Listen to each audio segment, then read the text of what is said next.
Oh, welcome to another 101 poetry prompts. Today's prompt is 77 low battery.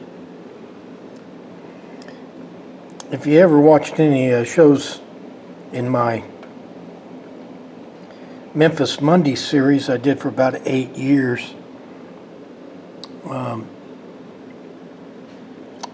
every week for about 8 years, I put great stock in respecting the skills of tradesmen and specialists.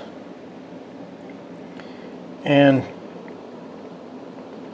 one of my mantras was that you can't beat a guy at his own trade. And this is kind of an example of that. When I was in the Navy in about 1984, I was coming up from Charleston to visit folks in Indiana, and my battery light came on.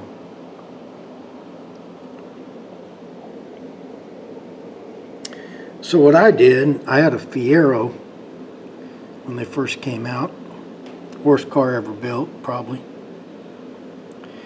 And what I did is I just went to Wal-mart and bought me another battery.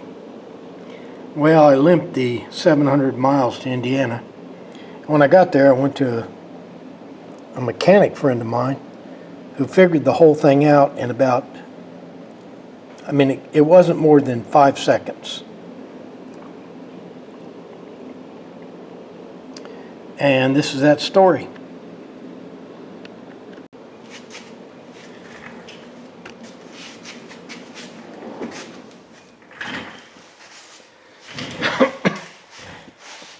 "77 low battery.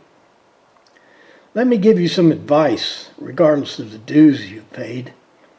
It is real hard to beat a person at their chosen trade. The year was 1984. I just bought a new Fiero. Not a prudent choice overall, yet I paid mucho dinaro.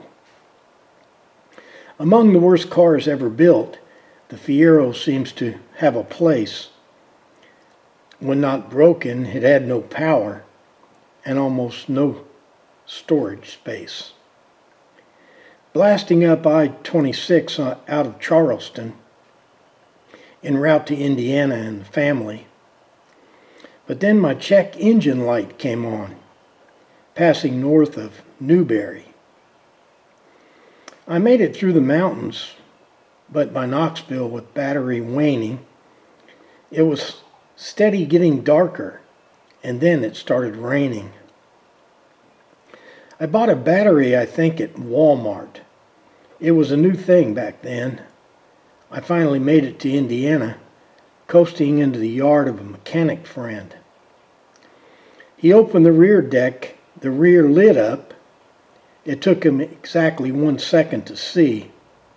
The fan belt had eaten through a wire, the charging wire to the battery. Okay, that's today's story. Let's see what the poetry prompt for tomorrow is. Hospice. This is a story about when I was a kid and my Aunt Lillian was dying. It's 1954. Thanks for watching today, and I hope to see you tomorrow.